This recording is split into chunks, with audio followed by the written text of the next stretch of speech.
dito mga kababayan. Please, join kay Tatay Rani.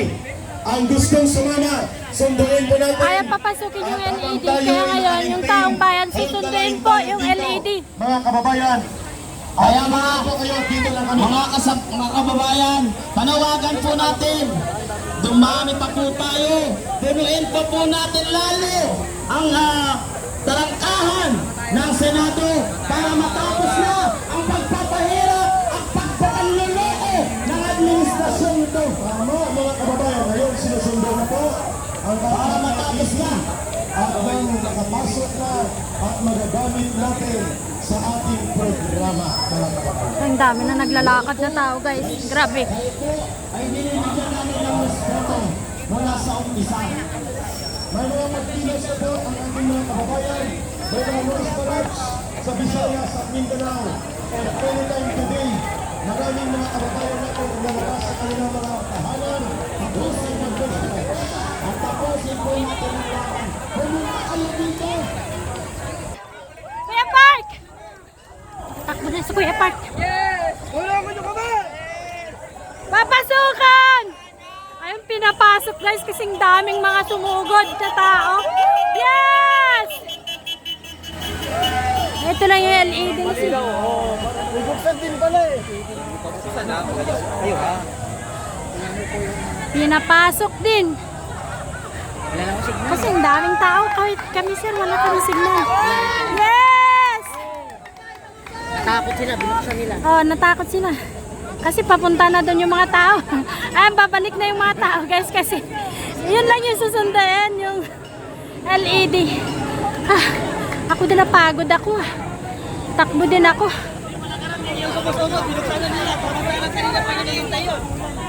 Napasok din.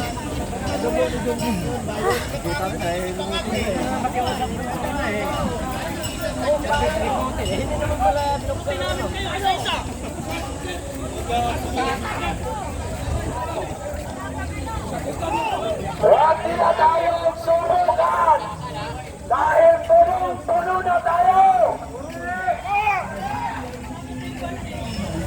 On the way pa yung mga kasamaan natin guys. Itong kalsada na to, pupunuin ng tao.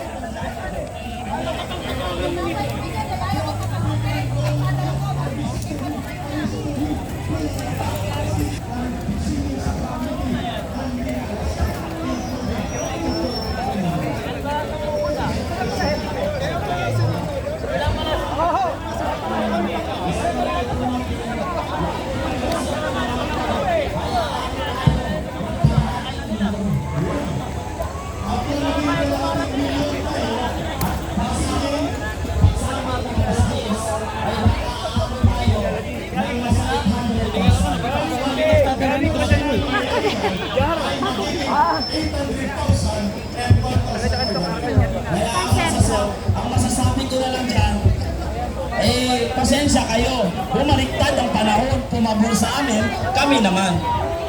Tingnan niyo po kung gaano kapangyarihan ang taong bayan. Nung nakita nila na tayo ay pupunta roon, binuksan din agad nila. Kaya kailangan natin dito ang ating karapatan ay ating lang. Ito ang kailangan natin ang ating karapatan.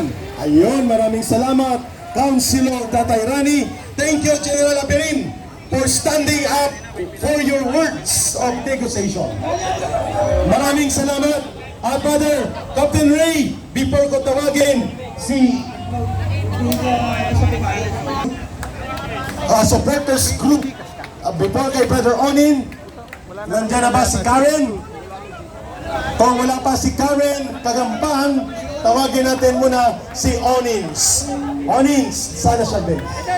I would like to call the attention of Kuya Onin, the DRS founder. Magandang putang ina sa mga kapulisan at nagbabantay sa gang! Papasukin niyo naman pala yung LED, yung aming LED eh. Pinapatagal niyo pa, mga putang ina niyo! Walang mura, ay hindi mura yun, pagmamahal yun. Avoid mo na ang... Anyway, yan po ay patikim pa lamang po. Kami po ay nung March 11 ay nandito na po natutulog gabi-gabi. Araw-araw. At tayo po ay mahinahon na nagkakaroon ng gentleman's agreement sa araw-araw at gabi-gabi nating programa. Siguro naman po, itong ating mga konting hiling, huwag naman po sanang idaan pa sa pahirapan. Hindi naman yan kawalan sa institusyon o sa inyong departamento. At kami naman po ay maayos namang makikiusap. Ngunit, kung kayo po ay gusto ng patigasan, ay handa rin po kami magpatigasan! Kaya po kami naririto ngayon dahil ang bawat isa na nandito ay punong-puno na sa kagaguhan ng ginagawa ng gobyernong ito. Papayag pa kayo na patuloy tayong ginagago? Papayag ba tayo na patuloy tayong inaabuso? Papayag ba kayo na patuloy tayong namimili sa mga tindahan at ninanakaw lang ng mga politiko ang kapanabayan? Kaya sa araw na to, papayag ba tayo na papabulin ng nila ang Senate Blue Ribbon Committee hearing? Hindi rin! Kaya mga kababayan, sa araw na to, tayo po ay ilalabas na po yung ating galit. Ilalabas na po natin ang ating hinanakit. Hindi na po tayo papayag na magpapatuloy sila sa kanilang pag-aabuso, lalong-lalo na sa mga nakaupo sa kasalukuyang gobyerno natin ngayon. Kung kaya't amin pong binabalaan ang lahat ng mga nasa gobyerno, kasama na din po ang mga nasa kapulisan. Hanggat maaari po sana, hindi po hahantong sa masakit at madugo ang araw na to. At iiwasan natin yan. Iiwasan po sana natin ang magkaroon pa ng malasakitan dahil po tayo ay kapwa Pilipino. Kaya po kami ngayon, makikiusap kami sa lahat, lalong-lalo na ang mga nasa loob. Ilagay nyo lamang po sa ayos at ayon sa konstitusyon ang mga bagay-bagay na ginagawa ng desisyon dyan sa loob ng Senado. Dahil nagmamatiyag po kami, nanonood po kami, nagbabantay po kami, at alam po namin ang pinaggagawa yung pambababoy sa ating konstitusyon. Kung kaya't kami po ay naririto upang makialam, upang makibaka, at upang makiisa. Kaninang umaga po, kasama po namin at ang aming iniskortan ang 18 soldiers na naroon na ngayon sa loob. Mabuhay ang mga matatapang na former soldiers.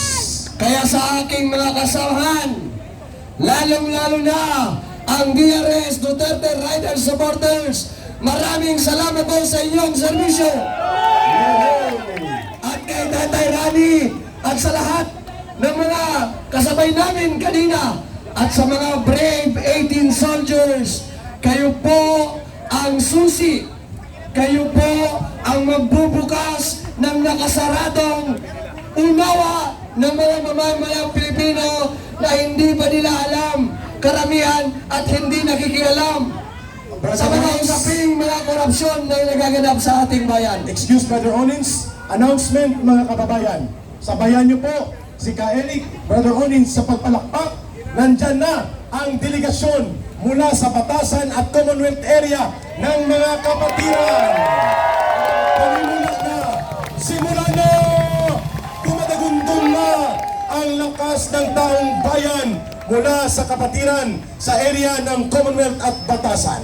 Go ahead, Brother Onis, for your final message. Maraming salamat sa iyo, Ka Eric. At sana naman, sa araw na to, magkaroon na ng katapusan ang mga pang-aabuso ng nasa gobyerno. Dapat lang tapusin na. Kaya sa lahat, lalong-lalo na ang mga witnesses na isasalang sa Blue Ribbon Committee hearing, mabuhay po kayo, nandito lang po kayo, kaagapay ninyo at susuporta sa inyo.